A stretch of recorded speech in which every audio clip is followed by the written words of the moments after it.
Despiertas, no en una cama cómoda, no con sábanas limpias. Despiertas en una pila de paja húmeda, dentro de una cabaña de madera y barro bueno, donde el olor es una mezcla de humo de leña, estiércol de animales que duermen a pocos metros de ti, y algo más, algo orgánico, persistente, que se pega en tus fosas nasales. Es el año 1340, y acabas de descubrir que estás embarazada. ¡Felicidades! Tienes alrededor del 1% al 2% de probabilidad de morir en los próximos meses.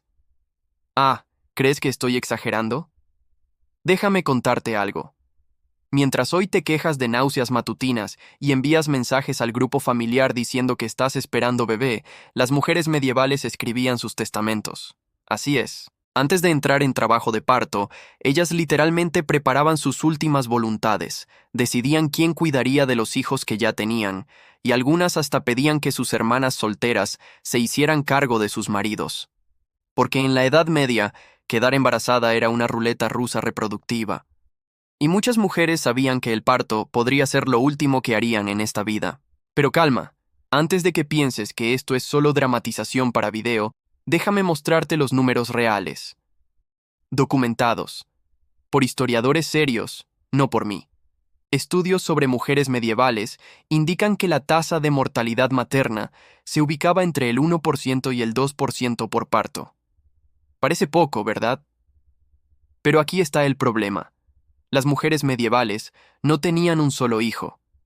Tenían 5, 6, a veces más.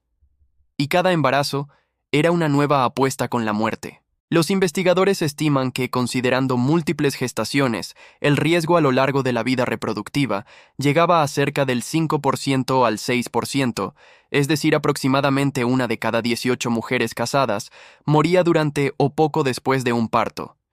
¿Y sabes qué hace esto aún más siniestro? Estas son las estadísticas de las nobles, las mujeres que tenían acceso a los mejores recursos de la época. Imagina a las campesinas que daban a luz en el piso de la cocina, rodeadas apenas por otras mujeres igualmente despreparadas. ¿Ahora entiendes por qué llamamos a esto la verdad sombría? Volvamos a ti, embarazada en el año 1340, despertando en aquella cabaña apestosa. Aquí está el detalle hilarante y aterrador. Puede que ni siquiera sepas que estás embarazada hasta el 5.º mes. No, no estoy inventando. En la Edad Media, muchas mujeres solo tenían certeza del embarazo cuando sentían el primer movimiento del bebé, lo que era llamado quickening, o avivamiento. Antes de eso, puro misterio. Claro, había pruebas de embarazo, y eran tan confiables como un horóscopo de revista. Los médicos de la época examinaban tu orina. Si tenía un color pálido con superficie turbia, felicidades, puedes estar embarazada, o con una infección, o deshidratada, o nada de eso. Algunos médicos mezclaban vino en la orina para ver si la textura cambiaba. Otros recomendaban que bebieras agua con miel antes de dormir. Si tenías dolores alrededor del ombligo durante la noche, estabas embarazada. Ciencia de punta, gente. Y hay más. Se creía que la mujer era apenas el vaso que recibía la semilla del hombre. Tú no creabas al niño, solo eras el horno donde el hombre colocaba su ser humano completo en miniatura, para hornear por 9 meses. Romántico, ¿verdad?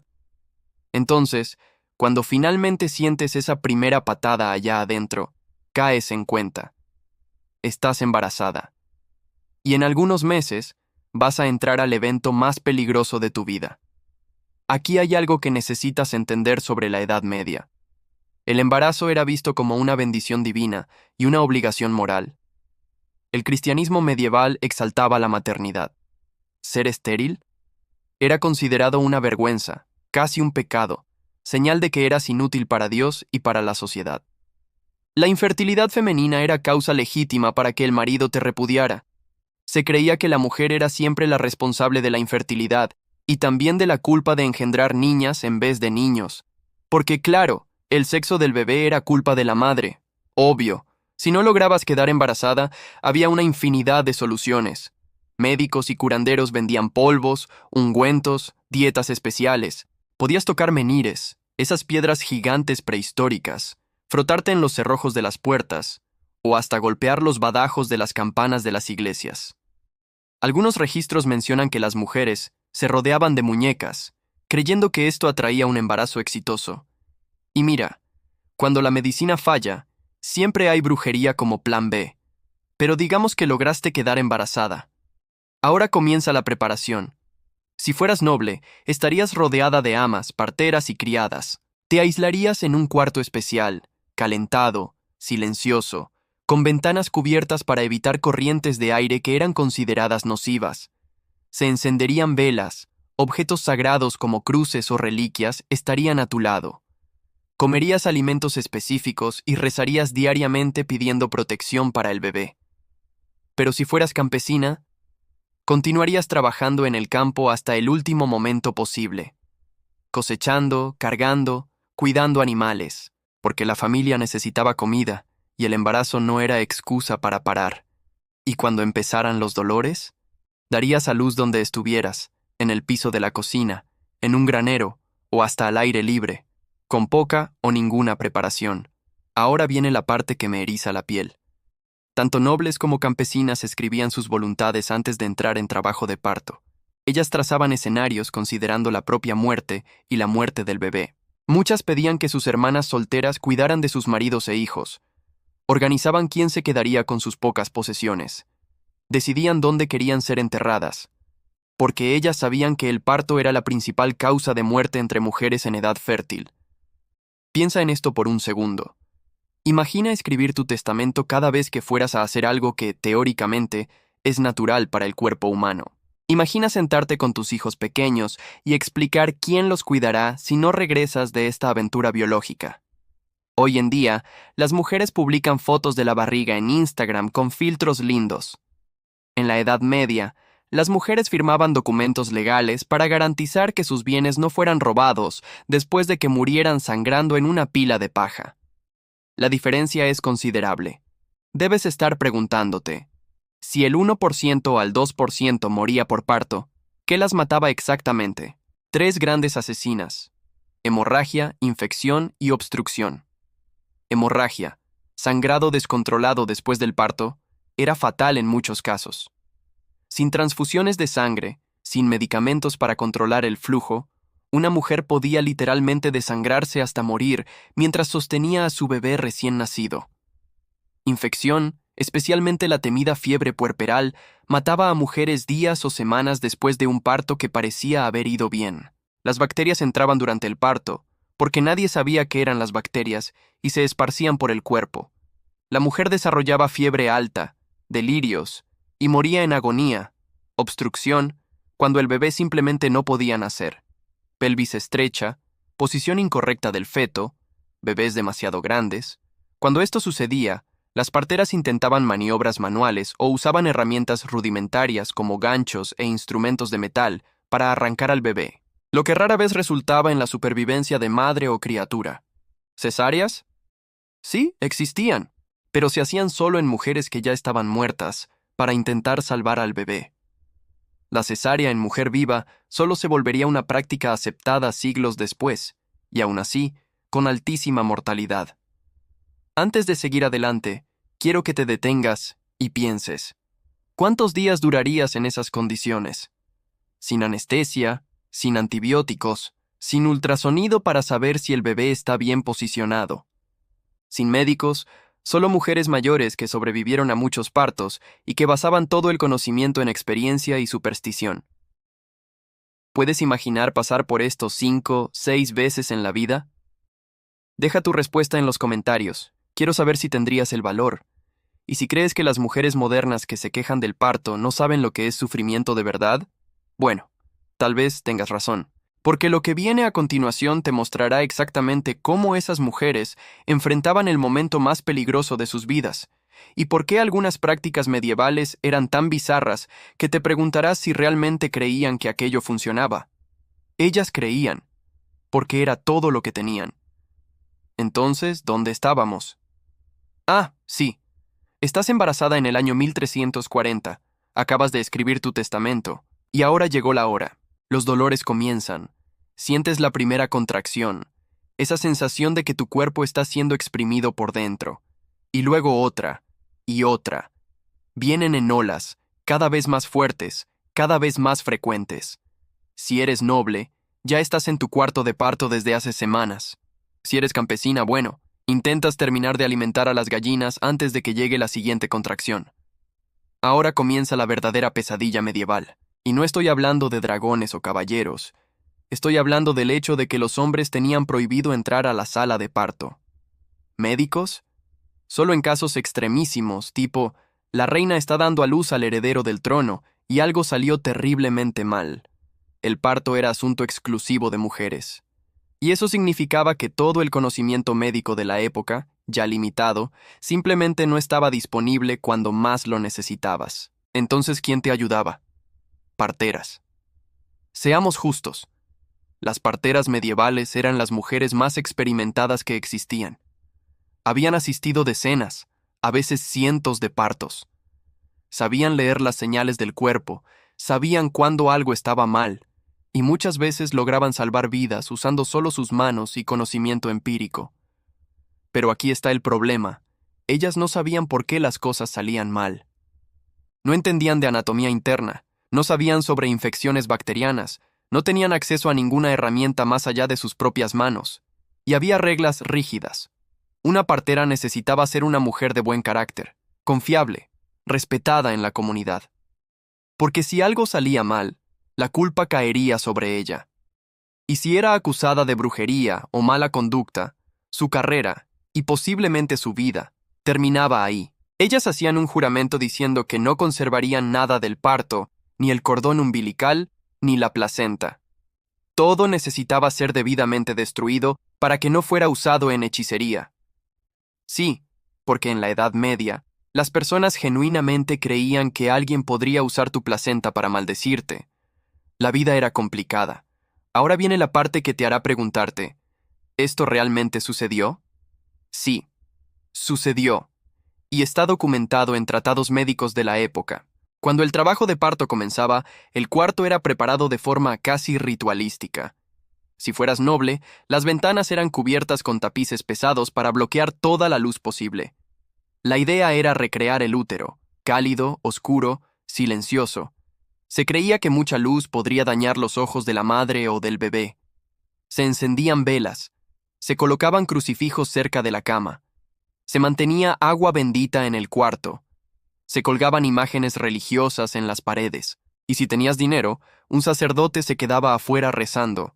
Pero aquí viene la parte verdaderamente extraña. Durante el parto, se esparcían malos olores cerca de la cabeza de la mujer y buenos olores cerca de la pelvis. ¿Por qué?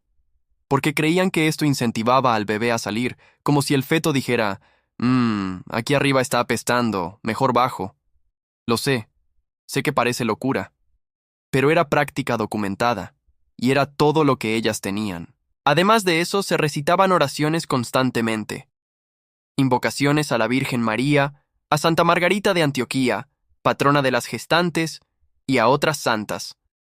Cánticos y letanías ayudaban a calmar a la mujer, y probablemente también distraían del hecho de que estaba en agonía. Aquí hay algo que puede sorprender. Las mujeres medievales no daban a luz acostadas de espaldas. Esa posición, que se volvió estándar en hospitales modernos por conveniencia de los médicos, era rara en la Edad Media. En vez de eso, las mujeres parían sentadas, arrodilladas, en cuclillas o hasta de pie. La silla de parto era el equipo obstétrico más común. Era literalmente una silla con un agujero en el asiento, donde la mujer se sentaba mientras otras mujeres la sostenían por detrás, ayudando a empujar. La posición vertical ayudaba a la gravedad a hacer parte del trabajo.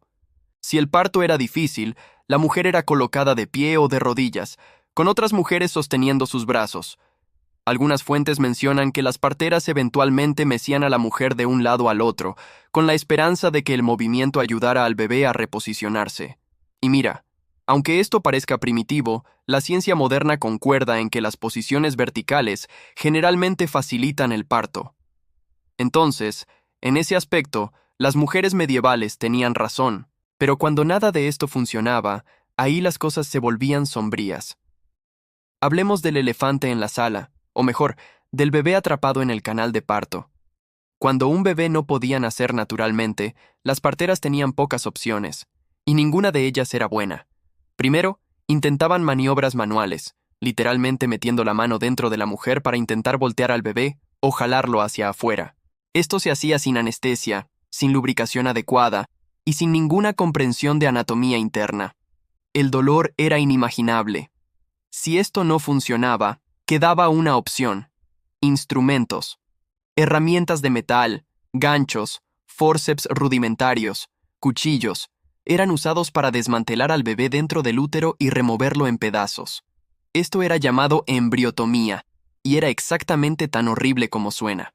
El objetivo era salvar a la madre, incluso si eso significaba matar al bebé, porque un bebé muerto podía ser removido, pero una madre muerta significaba dos cuerpos.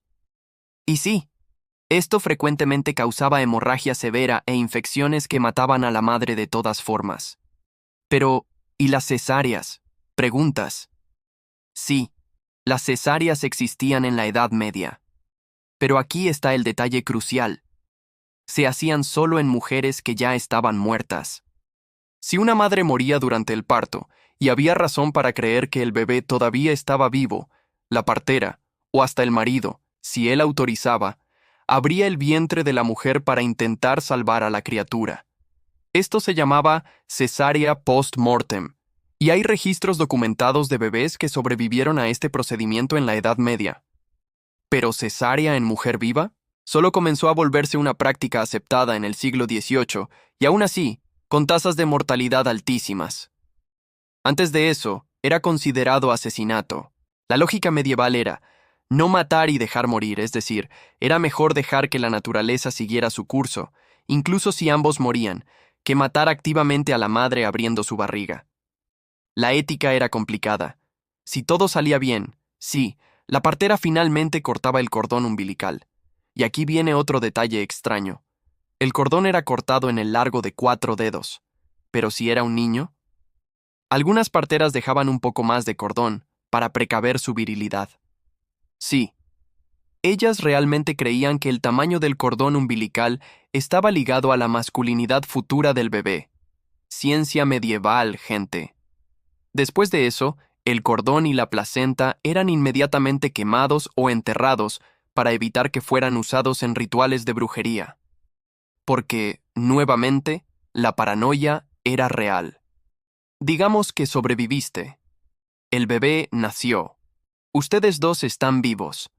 Pero la lucha no terminó. El bebé necesitaba ser bautizado inmediatamente, de preferencia en las primeras horas de vida. Porque si moría sin bautismo, su alma no sería salvada. Las parteras eran entrenadas para realizar bautismos de emergencia en caso de que el bebé naciera débil o en riesgo de muerte. Lanzaban agua bendita sobre el recién nacido y recitaban las palabras del sacramento, porque, en la mentalidad medieval, era mejor que el niño muriera bautizado que vivir sin salvación. Ahora, hagamos una pausa para comparación. Tú, que vives en 2025, probablemente conoces a alguien que tuvo un parto difícil, tal vez con cesárea de emergencia, epidural que no funcionó bien, o un bebé que necesitó UCI neonatal. Pero ¿sabes cuál es la diferencia? Esas personas sobrevivieron. En la Edad Media, las mujeres con complicaciones simplemente morían, y sus bebés también. Hoy, puedes hacerte ultrasonido para saber si el bebé está en la posición correcta. Puedes inducir el parto. Puedes hacer cesárea programada.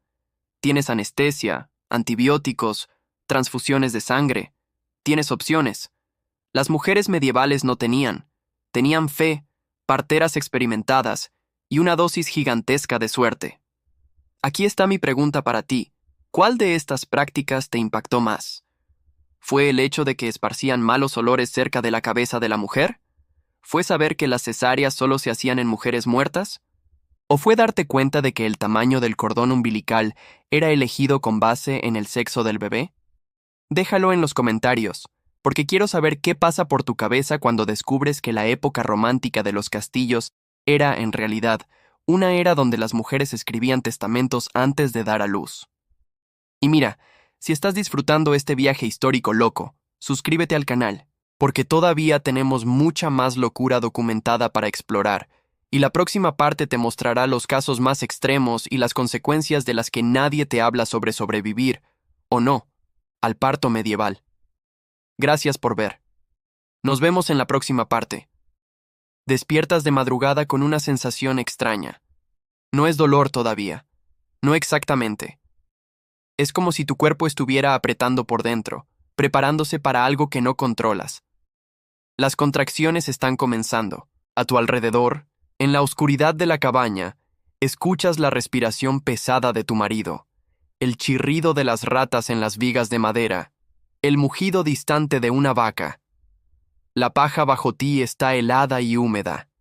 Y sabes, con certeza absoluta, que en las próximas horas descubrirás si sobrevives o si te conviertes en una estadística más, porque en eso te convertirías si murieras, solo en un número más. Una mujer más que cumplió su deber biológico y pagó el precio final. Pero dejemos de hablar en términos generales y comencemos a mirar casos reales, casos documentados. Porque la historia no está hecha solo de números, está hecha de personas. Y algunas de esas personas vivieron situaciones tan extremas que te preguntarás cómo alguien pudo pensar que aquello era una buena idea. En 2010, arqueólogos italianos descubrieron una sepultura medieval en Imola, datada del siglo VII u Obit. Dentro había el esqueleto de una mujer adulta, acostada de espaldas, lo que indicaba un entierro apropiado e intencional. Pero cuando los investigadores miraron más de cerca, percibieron algo perturbador. Una pila de pequeños huesos debajo de su pelvis. Era un bebé, pero no estaba a su lado, estaba entre sus piernas. Lo que sucedió fue algo llamado nacimiento de ataúd, o extrusión fetal post-mortem. Es un fenómeno raro que ocurre durante la descomposición. Cerca de 2 a 5 días después de la muerte de una persona embarazada, el gas se acumula dentro del cuerpo, forzando al feto a ser expulsado del canal vaginal, resultando en un nacimiento después de la muerte. La mujer tenía entre 25 y 35 años cuando murió, y el feto estaba con 38 semanas de desarrollo, apenas 2 semanas de estar listo para nacer.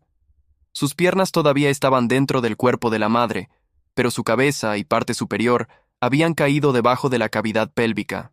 Pero aquí viene la parte que dejó a los investigadores impactados. El cráneo de la mujer tenía un pequeño agujero. Ella había pasado por trepanación, una forma primitiva de cirugía cerebral. ¿Por qué alguien haría esto en una mujer embarazada de 38 semanas? Los investigadores tienen una teoría. Ella probablemente sufría de eclampsia, una condición que afecta a mujeres embarazadas y causa presión alta, convulsiones y fiebre alta. En la Edad Media, la trepanación era usada para tratar exactamente esos síntomas. Los médicos literalmente abrían un agujero en el cráneo de la persona, creyendo que esto liberaba la presión intracraneal. El tratamiento no funcionó. La mujer sobrevivió apenas cerca de una semana después de la cirugía. Y luego murió, llevando a su bebé casi listo consigo. Piensa en esto por un momento. Una mujer embarazada de 9 meses, sufriendo convulsiones, mientras alguien perfora su cráneo con herramientas de metal, sin anestesia, basado en la creencia de que esto curaría lo que la estaba matando. Este no es un caso aislado. Es un ejemplo de cómo la desesperación llevaba a las personas a intentos extremos cuando la vida de una madre y su bebé estaban en riesgo. Y cuando estás en la Edad Media, sin conocimiento sobre infecciones, sin anestesia, sin antibióticos, cualquier complicación puede rápidamente transformarse en una sentencia de muerte. La fiebre puerperal era una de esas sentencias. Sobreviviste al parto. El bebé nació. Estás exhausta, sangrando, pero viva. Las parteras te limpian de la mejor forma posible, que generalmente significa solo lanzar unos trapos por encima y esperar que la naturaleza se encargue del resto. En los próximos días, comienzas a sentirte extraña, cansada además, incluso considerando que acabas de dar a luz. Tienes escalofríos. Después comienza la fiebre, y entonces la fiebre empeora. Deliras. Tu cuerpo arde. Las personas a tu alrededor rezan porque saben lo que está sucediendo. Estás muriendo de fiebre puerperal. Esta era una de las principales causas de muerte materna, y nadie sabía exactamente por qué. Solo sabían que mujeres que parecían estar bien después del parto, de repente enfermaban y morían en pocos días. Lo que ellos no sabían es que las bacterias entraban al cuerpo durante el parto, especialmente cuando las parteras colocaban las manos sin lavar dentro de la mujer o cuando usaban instrumentos sucios. Estas bacterias se esparcían, causando sepsis. Y sin antibióticos, la sepsis era una sentencia de muerte. ¿Quieres saber lo más cruel? La fiebre puerperal se volvió aún más mortal cuando hospitales y maternidades comenzaron a surgir siglos después. Los médicos iban de autopsia en autopsia, después iban directo a salas de parto, sin lavarse las manos. Ellos literalmente cargaban la muerte de una mujer a la siguiente. Fue solo en 1847 que un médico llamado Ignaz Semmelweis descubrió que lavarse las manos reducía drásticamente la mortalidad. ¿Y sabes qué le pasó? Fue ridiculizado por la comunidad médica y terminó muriendo en un hospicio. La humanidad tardó siglos en aprender a lavarse las manos antes de meter los dedos dentro de una mujer en trabajo de parto. Deja que eso te afecte. Los niños que nacían enfrentaban sus propias batallas. Aproximadamente el 25% de los niños nacidos en la Edad Media moría antes del primer aniversario, y cerca de la mitad no llegaba a los 20 años. Si nacieras en una familia noble, tenías una oportunidad ligeramente mejor. Serías lavado, envuelto en trapos limpios y entregado a una nodriza, porque tu madre noble probablemente no te amamantaría. Eso era trabajo de campesinas contratadas. Si nacieras en una familia campesina, bueno, serías limpiado de la mejor forma posible, que generalmente significaba ser frotado con algún trapo que estaba por ahí, y luego colocado en una cuna improvisada que podía ser literalmente una caja de madera con paja. Y aquí está una práctica que te dejará perturbado. Algunas familias campesinas practicaban algo que, hoy, sería considerado negligencia infantil deliberada. Bebés muy débiles, prematuros o con deformidades obvias eran frecuentemente dejados de lado. No eran activamente asesinados, pero tampoco recibían los mismos cuidados que bebés considerados saludables. La lógica era brutal pero simple. Los recursos eran limitados, e invertir tiempo y energía en un bebé que probablemente moriría de todas formas era visto como desperdicio. Esto no era crueldad por placer, era supervivencia. En una época donde hasta familias saludables pasaban hambre regularmente, cada boca extra significaba menos comida para todos. Si nacieras saludable y lograras sobrevivir a las primeras semanas, había otro peligro esperando: ser sofocado accidentalmente por tu propia madre. Esto era tan común que la Iglesia Católica creó reglas sobre dónde los bebés debían dormir. Muchas madres, exhaustas después del parto y trabajando durante el día, dormían con sus bebés en la misma cama, que era básicamente una pila de paja. Durante la noche, era fácil rodar sobre el bebé sin darse cuenta. Tantos niños murieron así que los curas comenzaron a predicar que las madres que sofocaban a sus bebés estaban cometiendo pecado mortal, incluso si era accidente. Algunas fueron hasta acusadas de infanticidio. Imagina la culpa: sobrevives al parto, tu bebé nace vivo, y luego despiertas una mañana y descubres que, mientras dormías, mataste a tu propio hijo. ¿Ustedes creen que podrían lidiar con esa posibilidad todas las noches? Dejen en los comentarios qué harían en esa situación, porque esta es una realidad de la que nadie habla cuando romantiza el pasado. Las mujeres que sobrevivían al parto muchas veces quedaban permanentemente dañadas. Las laceraciones severas eran extremadamente comunes y nadie las cosía adecuadamente. Las mujeres quedaban con dolores crónicos, incontinencia, prolapso uterino donde el útero literalmente caía fuera del cuerpo, y fístulas obstétricas, donde una abertura anormal se formaba entre la vagina y la vejiga o el recto, causando fuga constante de orina o heces. Las mujeres con fístulas obstétricas frecuentemente eran abandonadas por sus familias, porque el olor era insoportable y no había cura. Vivían aisladas, en miseria, esperando la muerte. Y todo esto era resultado de haber cumplido su deber como esposa y madre. Algunos maridos ayudaban, cuidaban de las esposas heridas, pero muchos simplemente conseguían otra esposa.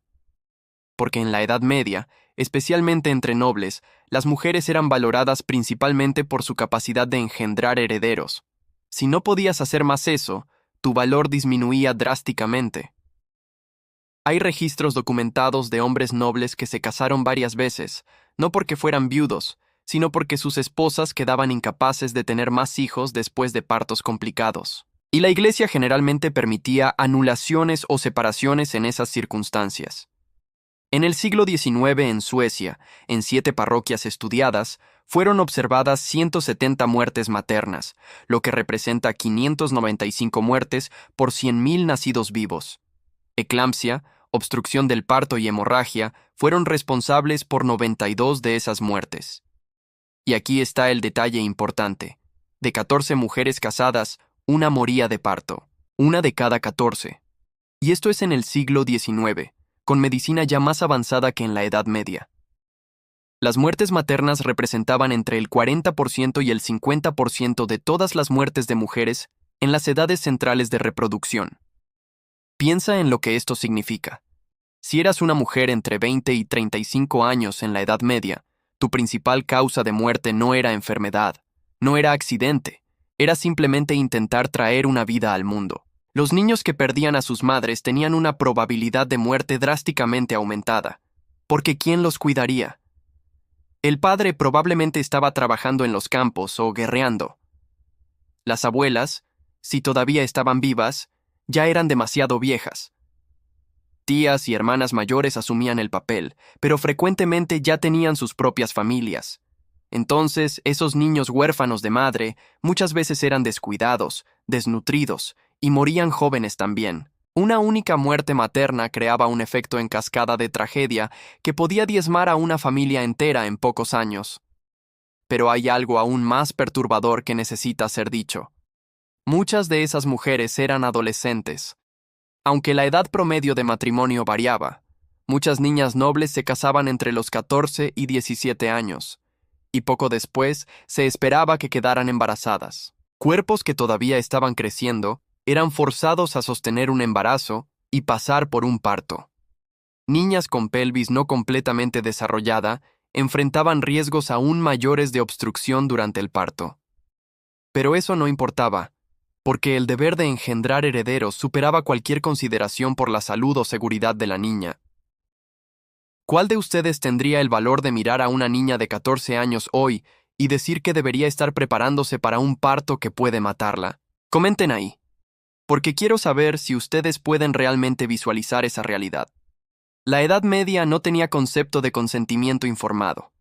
Las mujeres no eran informadas sobre los riesgos reales. Sabían que había peligro, sí, pero no tenían opción de evitarlo. Casarse era obligatorio. Tener hijos era obligatorio. Y morir intentándolo era simplemente parte del acuerdo. Sobreviviste. Contra todas las probabilidades estás viva. El bebé también está vivo. Las parteras ya se fueron, llevando consigo el cordón umbilical y la placenta para quemar. Estás acostada en la misma paja donde diste a luz, ahora manchada de sangre seca, sudor y otros fluidos que preferimos no nombrar. ¿Y ahora? Ahora comienza la parte que nadie te contó, porque sobrevivir al parto no significa que tu calvario terminó. Significa apenas que ganaste el derecho de enfrentar las consecuencias. Tu cuerpo está destruido. Sientes dolores en lugares que ni sabías que existían. Cada movimiento es una agonía. Levantarte para orinar es una tortura. Y tienes que hacer esto sola, porque nadie va a cargarte. El trabajo no se detiene solo porque acabas de dar a luz. Si eres campesina, en 2 o 3 días ya estarás de vuelta en los campos, cosechando, cargando, cuidando de los animales, con puntos que no existen sosteniendo tu carne rasgada, con un sangrado que puede durar semanas, con un bebé amarrado en la espalda porque no hay nadie para cuidarlo mientras trabajas. Si eres noble, tendrás algunos días más de descanso. Pero aún así, en pocas semanas serás informada de que necesitas volver a cumplir tus deberes conyugales. Porque tu marido pagó buen dinero por ti y él espera retorno de la inversión. Y ese retorno significa más hijos. Porque un hijo no es suficiente. Especialmente si es niña. Necesitas engendrar un heredero varón. Y después otro, en caso de que el primero muera de alguna de las 1000 enfermedades que mataban a los niños medievales. Y tal vez 1 o 2 más de reserva. Entonces, incluso si has sobrevivido a este parto, sabes que en pocos meses, tal vez 1 año, estarás embarazada nuevamente. Y tendrás que pasar por todo esto de nuevo. Y de nuevo. Y de nuevo. hasta que finalmente uno de los partos te mate, o hasta que quedes demasiado vieja para quedar embarazada. Esa era la vida de una mujer medieval. Un ciclo interminable de embarazo, parto, recuperación parcial y nuevo embarazo.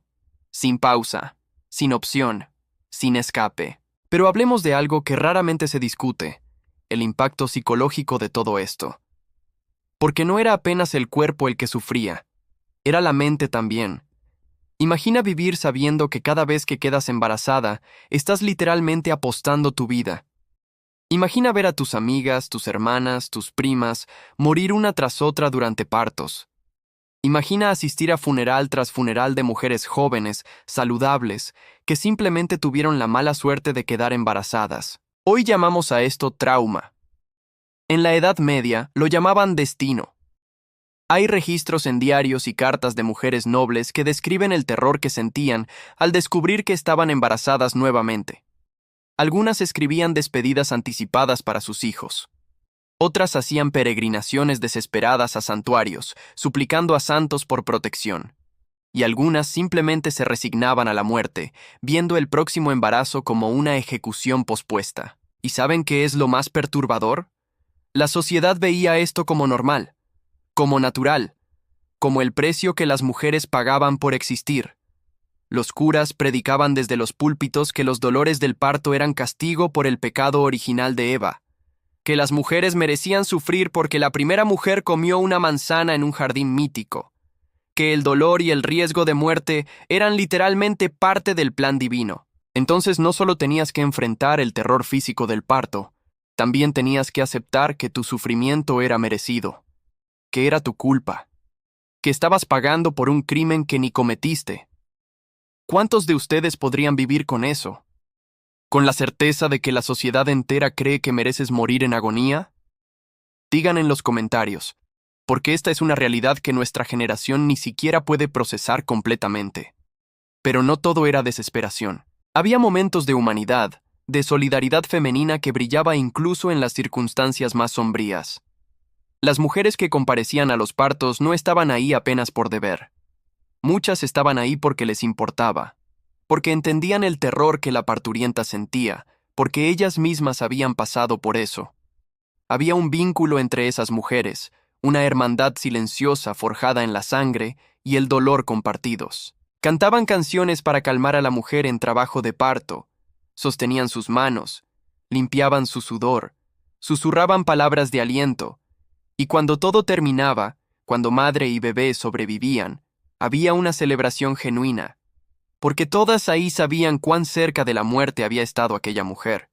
Y si la mujer moría, eran esas mismas mujeres quienes preparaban su cuerpo para el entierro, quienes cuidaban de sus hijos huérfanos, quienes sostenían a la familia unida hasta que el marido encontrara una nueva esposa para reemplazar a la muerta. Porque así funcionaba. Las mujeres eran reemplazables, intercambiables. Una moría, otra asumía su lugar. Hay un caso documentado de un noble inglés que se casó 5 veces, no porque fuera viejo y sus esposas murieran de vejez, sino porque las 5 murieron durante o poco después del parto. 5 mujeres diferentes. 5 veces quedó viudo por causa del embarazo. Y él continuó casándose, continuó exigiendo herederos, como si aquellas mujeres fueran apenas incubadoras descartables. ¿Y saben cuál es la parte que más indigna? Él no era visto como un monstruo. Era visto como un hombre cumpliendo su deber de perpetuar el linaje familiar. ¿Las mujeres que murieron? Bueno, ellas también estaban cumpliendo su deber. Todos cumplían su deber. Y el deber costaba vidas femeninas. Hablemos ahora sobre las mujeres que sobrevivían pero quedaban permanentemente dañadas. Porque este es un aspecto que la historia frecuentemente ignora. Sobreviviste al parto, pero quedaste con incontinencia urinaria. Cada vez que toses, estornudas o ríes, te mojas. No hay pañales para adultos. No hay tratamiento. Simplemente vives con el olor constante de orina, con la vergüenza, con la humillación. O desarrollaste una fístula obstétrica. Ahora filtras orina o heces constantemente. El olor es tan fuerte que las personas se alejan de ti. Tu marido ya no te toca. Tus hijos tienen vergüenza de ti. Y vives aislada, esperando la muerte como liberación. O tuviste un prolapso uterino severo. Tu útero está literalmente cayendo fuera de tu cuerpo. Tienes que empujarlo de vuelta adentro varias veces al día. No hay cirugía. No hay solución. Simplemente convives con eso hasta morir. Esas mujeres existieron, miles de ellas, tal vez millones a lo largo de los siglos. Y la historia las olvidó completamente, porque no eran reinas, no eran santas, no eran nadie importante. Eran solo mujeres comunes que tuvieron la mala suerte de sobrevivir a los partos, pero no enteras. Y aquí está la pregunta que quiero que consideren seriamente. ¿Qué era peor? ¿Morir durante el parto, rápido y relativamente joven? ¿O sobrevivir, pero vivir décadas con dolor crónico, incontinencia y estigma social? No hay respuesta correcta. Pero es una pregunta que esas mujeres probablemente se hicieron a sí mismas muchas veces. Ahora, para aquellas que tenían suerte, que sobrevivían a los partos y lograban criar a sus hijos, había una nueva fuente de terror. Ver a sus hijas pasar por el mismo ciclo. Imagina sobrevivir a 5 partos. Imagina enterrar a 2 bebés. Imagina cargar las cicatrices físicas y emocionales de todo esto. Y luego tu hija de 14 años es prometida en matrimonio. Y sabes exactamente lo que le espera. Sabes que en pocos meses estará embarazada. Sabes que pasará por el mismo terror que tú pasaste. Y sabes que hay una posibilidad real de que tendrás que enterrar a tu propia hija. Las madres medievales vivían con ese conocimiento. Veían a sus hijas como futuras víctimas del mismo sistema que casi las mató, y no había nada que pudieran hacer para cambiar eso. Algunas madres intentaban preparar a sus hijas, les enseñaban sobre qué esperar, compartían remedios caseros y oraciones, pero al final, todo lo que podían hacer era rezar y esperar que sus hijas tuvieran más suerte de la que ellas tuvieron, y el ciclo continuaba, generación tras generación. Siglos de mujeres muriendo y sufriendo para traer vida al mundo. ¿Ustedes pueden imaginar el peso de eso? ¿El peso de saber que tu hija probablemente pasará por el mismo infierno que tú pasaste? Compartan sus reflexiones, porque esta continuidad de trauma es algo que nuestra sociedad moderna no experimenta más, gracias a Dios. Pero no todo en la experiencia medieval de maternidad era puro horror. Había también momentos de alegría genuina, de amor, de conexión. Cuando un bebé nacía saludable y la madre sobrevivía, la celebración era real. Las familias hacían fiestas. Las campanas de la iglesia sonaban. Se ofrecían agradecimientos a los santos, porque todos sabían cuán raro y precioso era aquel momento. Las madres medievales amaban a sus hijos tanto como las madres modernas aman. Los protegían, los alimentaban, jugaban con ellos. La idea de que las personas medievales eran frías y desapegadas de sus hijos por causa de la alta mortalidad infantil es un mito. Los registros muestran madres en luto profundo por la pérdida de bebés. Muestran padres devastados. Muestran familias destruidas por la muerte de niños. El amor existía. La conexión existía. Pero existían bajo la sombra constante de la mortalidad. Y tal vez sea eso lo que hace la experiencia medieval de maternidad tan compleja y difícil de procesar. No era simplemente horrible. Era una mezcla de amor intenso y terror constante. De alegría por cada niño que sobrevivía y tristeza por los que no sobrevivían. De gratitud por estar viva y miedo del próximo embarazo. Era humano, profundamente, trágicamente humano. Y es por eso que estas historias importan. Porque no son apenas estadísticas, son vidas reales, mujeres reales que amaron, sufrieron, lucharon y frecuentemente perdieron. Entonces aquí estamos.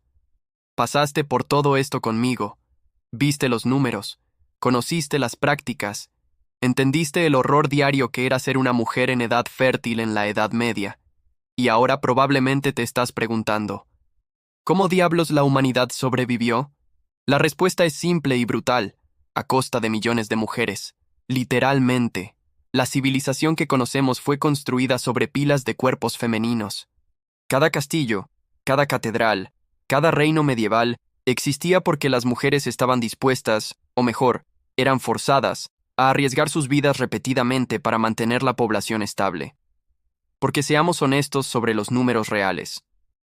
con tasas de mortalidad infantil del 25% al 50% y con mujeres muriendo regularmente durante partos, la única razón por la cual la población no entró en colapso total fue porque las mujeres tenían muchos hijos. 5, 6, 8, 10 embarazos no eran poco comunes. Era necesario. Cada mujer necesitaba tener varios hijos apenas para garantizar que 2 o 3 sobrevivieran hasta la edad adulta. Era una matemática cruel, una lotería genética donde las apuestas eran vidas humanas. Y las mujeres sabían esto. Entendían que estaban participando de una especie de sacrificio colectivo, que sus cuerpos eran el precio que la sociedad pagaba por la continuidad. Pero aquí está la ironía que te hará pensar. A pesar de todo esto, a pesar del riesgo absurdo, a pesar del dolor y el trauma, la maternidad medieval tenía algo que nuestra sociedad moderna perdió: comunidad. Cuando una mujer entraba en trabajo de parto, era rodeada por otras mujeres, madre, hermanas, tías, vecinas, amigas, todas ahí, juntas, apoyándose mutuamente. No había soledad, no había aislamiento. No dabas a luz sola en una sala de hospital con un médico desconocido. Dabas a luz rodeada de personas que te conocían, que te amaban, que entendían exactamente lo que estabas pasando porque ellas mismas habían pasado por eso. Había canciones específicas que eran cantadas durante partos, oraciones que todas las mujeres sabían de memoria, rituales que pasaban de madre a hija por generaciones. Había una sabiduría colectiva, una red de apoyo femenino que nuestra sociedad individualista moderna perdió casi completamente. Hoy puedes dar a luz en un hospital con la mejor tecnología del mundo y aún así sentirte completamente sola, completamente aislada, porque perdimos esa conexión, esa hermandad. Entonces queda la cuestión: ¿evolucionamos o apenas cambiamos un conjunto de problemas por otro? Obviamente, y seamos muy claros aquí, es infinitamente mejor vivir en la era moderna. Los antibióticos solos salvan más vidas de las que cualquier cantidad de canciones y oraciones medievales jamás salvó. La anestesia es una bendición. La cesárea de emergencia es milagrosa. La UCI neonatal es magia moderna. Nadie en sano juicio elegiría volver a la Edad Media. Pero tal vez podamos aprender algo de la forma como ellas se apoyaban mutuamente. Tal vez podamos combinar nuestra tecnología con su humanidad, tener lo mejor de los dos mundos. Ahora, hablemos de algo que probablemente está molestando a algunos de ustedes desde el inicio de este video. ¿Por qué nadie te contó esto antes? ¿Por qué cuando estudiamos historia medieval en la escuela aprendemos sobre reyes y guerras y castillos, pero nunca sobre la experiencia real de la mitad de la población? ¿Por qué la historia de la maternidad, que literalmente determinó la supervivencia de la especie, es tratada como una nota al pie de página? La respuesta es incómoda, porque por mucho tiempo la historia fue escrita exclusivamente por hombres, sobre hombres, para hombres. Los escritores medievales eran casi todos hombres, muchos de ellos curas célibes que nunca presenciaron un parto y no tenían interés en documentar experiencias femeninas. Los historiadores posteriores que estudiaron la Edad Media, también mayoritariamente hombres, enfocados en política, guerra y economía. La experiencia femenina fue sistemáticamente ignorada, desvalorizada y olvidada. Solo en las últimas décadas historiadores comenzaron a mirar seriamente la vida de las mujeres medievales, a investigar documentos de parteras, a analizar esqueletos de cementerios, a reconstruir, pedazo por pedazo, la realidad que la mitad de la población enfrentaba. ¿Y qué descubrimos? Que la historia que nos contaron estaba incompleta, que había una narrativa entera escondida, una narrativa de sufrimiento pero también de resiliencia, de horror pero también de humanidad. Entonces, cuando alguien romantiza la Edad Media, cuando alguien habla de cómo las cosas eran mejores antiguamente, cómo los valores eran más sólidos, cómo la vida era más simple, recuerda lo que aprendiste aquí. Recuerda a las mujeres escribiendo testamentos antes de dar a luz. Recuerda a los bebés naciendo en ataúdes. Recuerda las herramientas de metal desmembrando fetos atrapados. Recuerda la fiebre puerperal. Recuerda las fístulas. Recuerda todo, porque la verdad es que el pasado no era romántico, era brutal, especialmente para las mujeres, y agradece todos los días por no vivir en aquella época. Ahora, aquí está mi pregunta final para ustedes, y realmente quiero que piensen sobre esto. Después de todo lo que aprendiste, ¿qué aspecto de la maternidad medieval te impactó más? ¿Fue la tasa de mortalidad? ¿Fueron las prácticas médicas? ¿Fue el hecho de que las mujeres no tenían opción? ¿Fue la trepanación en mujer embarazada? ¿Fue el nacimiento de ataúd? ¿Fue saber que los cordones umbilicales eran cortados en tamaños diferentes basado en el sexo del bebé? Comenten ahí abajo. Quiero saber qué realmente quedó con ustedes. Porque esta conversación no termina aquí. Esta conversación continúa cada vez que alguien aprende sobre esta historia y decide compartirla. ¿Y saben qué es interesante? Muchas de las personas viendo este video probablemente no existirían si no fuera por esas mujeres. Sus tatarabuelas, sus pentabuelas, sus ancestras distantes, todas ellas enfrentaron esos riesgos. Todas ellas sobrevivieron tiempo suficiente para tener hijos que tuvieron hijos que eventualmente resultaron en ti. Existes porque tus ancestras fueron valientes o afortunadas o ambas. Estás aquí porque ellas pagaron el precio. Entonces tal vez debamos más que solo recordarlas.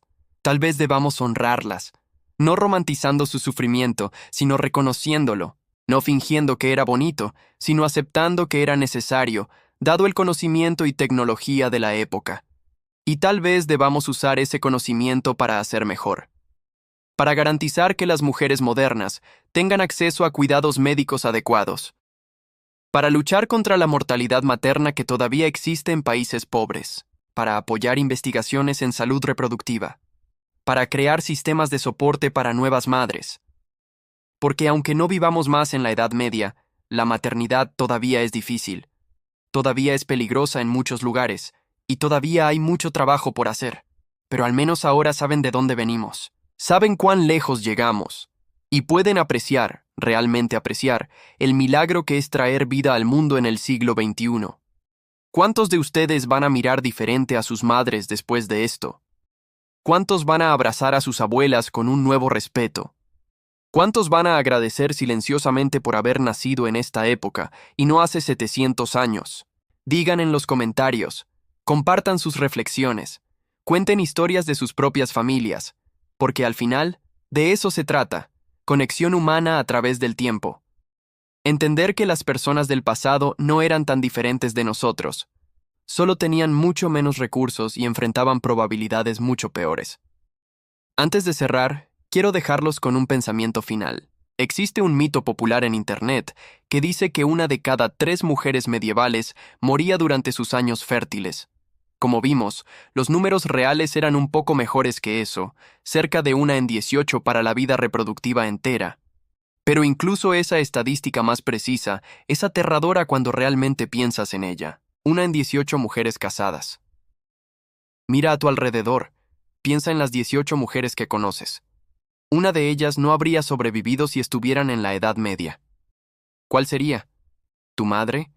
¿Tu hermana? ¿Tu mejor amiga? ¿Tú? Es imposible saber. Y esa era exactamente la lotería que toda mujer medieval jugaba. Despertaban todos los días sabiendo que el embarazo podría ser una sentencia de muerte. Y aún así, la mayoría de ellas continuaba. Porque no tenían opción, sí, pero también porque eran increíblemente resilientes. Porque la vida continúa. Porque el amor existe incluso ante el miedo. Porque la esperanza persiste incluso cuando las probabilidades son terribles. Esas mujeres no eran víctimas pasivas, eran sobrevivientes, eran guerreras, luchando una batalla que nadie recuerda, contra un enemigo que nadie podía ver, con armas que apenas funcionaban, y la mayoría de ellas venció. Por eso están aquí, por eso estoy aquí, por eso la humanidad está aquí.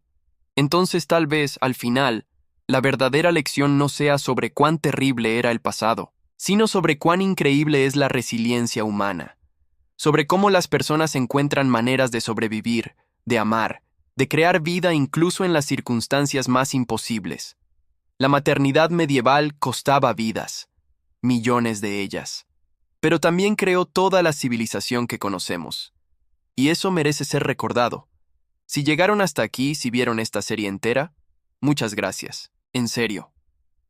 Sé que no fue fácil, sé que fue pesado, pero era importante. Estas historias merecen ser contadas, Y si disfrutaste este viaje histórico loco, si quieres más contenido así, historias que nadie más está contando, verdades que fueron enterradas por siglos, suscríbete al canal. Hay mucha más locura documentada viniendo. Y antes de irte, déjame saber, ¿quieren que continúe explorando aspectos olvidados de la vida medieval? ¿O quieren que vaya a otras épocas, otras realidades históricas que fueron escondidas? Porque hay mucho más de donde esto vino. La historia está llena de verdades inconvenientes de las que nadie quiere hablar. Y yo pretendo hablar de todas ellas. Hasta la próxima. Y en serio, ve a abrazar a tu madre, se lo merece.